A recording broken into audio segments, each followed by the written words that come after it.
Topic UPSC mains और GS paper third आपदा प्रबंधन डिजास्टर मैनेजमेंट के लेक्चर नंबर 10 है। और आज की टॉपिक है भूस्खलन। तो सबसे पहले ना डिफिनेशन देख लेते हैं लोग भूस्खलन के परिभाषा। तो भूस्खलन से तात्पर्य है पर्वतीय क्षेत्रों में गुरुत्वाकर्षण बल के कारण तीव्र ढालों के सहारे चट्टान मलबा मृदा का नीचे की ओर स्थानांतरण। भूस्खलन को प्रभावित करने वाले कारक तो चट्टानों की संरचना हो गया, ढाल की तीव्रता और वर्षण और हिमालय की मात्रा, अधिक वर्षा या हिमपात, वनस्पतियों का अभाव हो गया। और भारत के भूस्खलन से ग्रसित क्षेत्र कौन कौन से हैं तो वो देखेंगे लोग। और मुख्य रूप से पहाड़ी क्षेत्र, तो पहाड़ी क्षेत्र में हिमालय के पर्वतीय क्षेत्र हो गया और ढाल अत्यधिक तीव्र। और थर्ड है नदियां बारहमासी तीव्र ढाल से उतरते समय ढालों के आधार को काटकर उसे कमजोर बना देती है। और फोर है हिमपात अधिक। हिमालय के पर्वतीय क्षेत्र में देख लेते हैं तो इसमें भूकंपीय क्षेत्र और अभिसारी प्लेट किनारे विनाशनात्मक प्लेट किनारा। और सेकेंड है प्रायद्वीपीय पठारी क्षेत्र के पर्वत, ये मुख्यतः पश्चिमी घाट की पहाड़ी। और फाइव है मुख्य रूप से पहाड़ी क्षेत्र में के 5 नंबर है हिमालय के चट्टानों की संरचना, कमजोर चट्टान अवसादी चट्टान हो गया और हिमालय में मालवा का निर्माण अधिक होता है। और ये भूस्खलन के मैप है कौन कौन से क्षेत्र हैं तो जम्मू कश्मीर के क्षेत्र हो गया और हिमालय के क्षेत्र हो गया, सिक्किम हो गया, यहाँ पे लिखिए सिक्किम हो गया, अरुणाचल प्रदेश के क्षेत्र हो गया और उत्तर प्रदेश के क्षेत्र हो गया। तो ये भूस्खलन से प्रभावित क्षेत्र है। तो यूपीएससी मेंस में मैप के और एग्जाम्पल ऐड करने से बहुत अच्छे मार्क्स आते हैं, तो इसलिए आप लोग मैप बनाने की प्रैक्टिस ज़्यादा कीजिएगा लोग।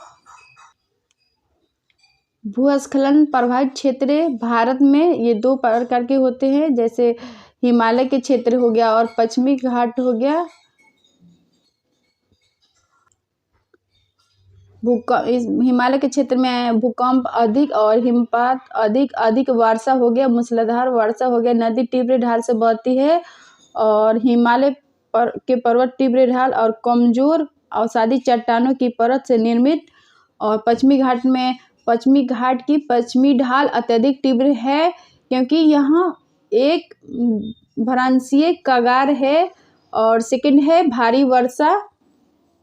हिमालय के क्षेत्र में मानव के द्वारा भूस्खलन, तो कभी भूस्खलन में आ जाए मानव द्वारा तो आप लोग ये लिख सकते हैं लोग, जैसे नदी मार्ग परिवर्तन बांध एवं सिंचाई के लिए।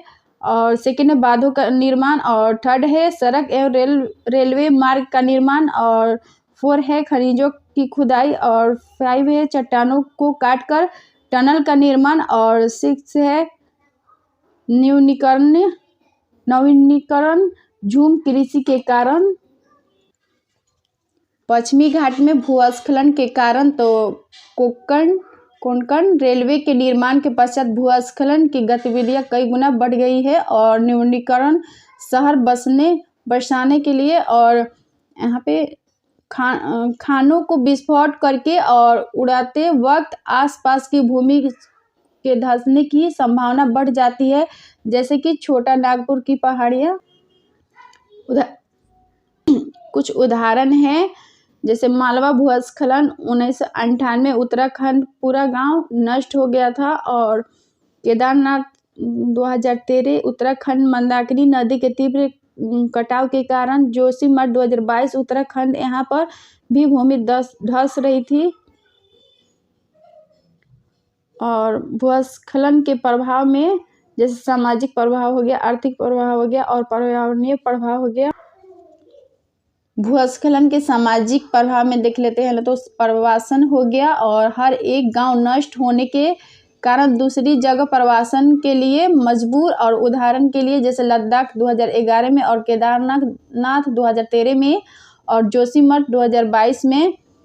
घायलों की संख्या में वृद्धि, बहुत से लोग विकलांग की श्रेणी में आ जाते हैं और मृत्यु की संख्या अधिक या वृद्धि देखी जाती है। आय में कमी और आत्महत्या की घटनाओं में वृद्धि होती है। और आर्थिक प्रभाव में सेकंड आर्थिक प्रभाव में देख लेते हैं ना, तो सड़कों की क्षति, रेल मार्गों की क्षति और बिजली एवं संचालन के टावर उखड़ जाते हैं और कारखानों, फैक्ट्री, उद्योग ठप पड़ जाते हैं, जिससे भारत के जीडीपी पर भी प्रभाव पड़ता है और पर्यटन में भी कमी आती है। और जैसे मनुष्य का संपर्क टूट जाता है, जिससे राहत बचाव कार्यक्रम में अड़चनें आती है।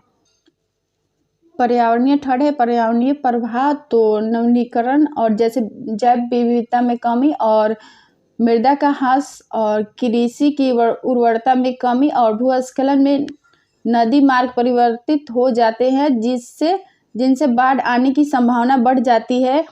और नियंत्रण की दिशा में किए गए कार्य, तो भूवैज्ञानिक संरचना हो गया। जिन स्थानों पर भूस्खलन की घटना अधिक होती है, वहां के लिए संरचनात्मक विकास एवं नियोजन के पृथक कानून बनाए गए हैं और ढाल के नीचे दीवार या स्तंभ का निर्माण कर भूस्खलन की रोकथाम की जा रही है। ढालों पर वृक्षारोपण, वनीकरण कार्यक्रम। भूस्खलन की चुनौतियां देख लेते हैं। तो भूस्खलन क्षेत्रों की सूक्ष्म स्तर पर पहचान नहीं होती है, जिससे आपदा के पूर्व की तैयारी क्षति कमजोर होती है और आपदा के दौरान एक पश्चात सामाजिक आर्थिक पर्यावरणीय समस्याओं का निवारण समय रहते नहीं हो पाता है। और सड़कें, रेलवे एवं विकास के कारण संवेदनशील क्षेत्रों में भी हस्तक्षेप होता है। विकास के नाम नदियों के मार्ग परिवर्तित कर दिए जाते हैं। और भूस्खलन की परिभाषा, सेकंड मतलब परिभाषा देख लेते हैं लोग। तो चट्टान के टुकड़ों, मालवे या मिट्टी के ढेरों का ढलान के सहारे नीचे गिरना भूस्खलन कहलाता है। और भारतीय प्लेट का यूरेशियन प्लेट में अभिसरण चट्टानों का कमजोर बनाता है। भूकंप व भूस्खलन जिसे आते हैं। भूस्खलन के कारण में देख लेते हैं, तो ये प्राकृतिक कारण है और ये मानवीय कारण है। तो बादल का फटना हो गया, भारी वर्षा, प्लेट विवर्तनिक और भूकंप, ज्वालामुखी और ग्लेशियर पिघलना। और मानवीय कारण में जैसे खनन, वनों का विनाश और निर्माण कार्य हो गया, बांध निर्माण हो गया, स्थानांतरीय कृषि हो गया। भारत में भूस्खलन जोखिम तो अत्यधिक सुभीरता जैसे हिमालय प्लेट संचालन और अंडमान निकोबार, पश्चिमी घाट व नीलगिरी अत्यधिक वर्षा क्षेत्र है। और उत्तर पूर्व खड़ी पहाड़ी ढलाने और भूकंप प्रभावित क्षेत्र हो गया। और अत्यधिक सुभीरता क्षेत्रों की पास स्थित जैसे असम के मैदानी इलाके छोड़कर हिमालयी राज्य और मध्य और कम सुभीरता क्षेत्र जैसे लद्दाख, अरावली और पश्चिमी व पूर्वी घाट, दक्कन पठार आदि के वृष्टि छाया प्रदेश और मध्य व दक्षिण पूर्वी भारत के खनन क्षेत्र। और अन्य क्षेत्र में राज्य कौन कौन से आते हैं, जैसे हरियाणा हो गया और बिहार, असम आदि। भूस्खलन जोखिम न्यूनीकरण एनडीएमए के दिशा निर्देश। तो भूस्खलन जोखिम मानचित्रण और क्षेत्रीय विशिष्ट उपाय, वनरोपण व मेड़बंदी और स्थानांतरित कृषि की जगह, सीढ़ीदार खेती और पहाड़ी ढलानों पर और उच्च भूस्खलन सुभीरता क्षेत्रों में निर्माण कार्यों पर प्रतिबंध, चट्टानों की रियल टाइम निगरानी, सेंसर, जीपीएस ट्रेनिंग आदि। और भूस्खलन के कुछ सुझाव है, तो आप लोग ये निष्कर्ष में कंक्लूजन में लिख सकते हैं।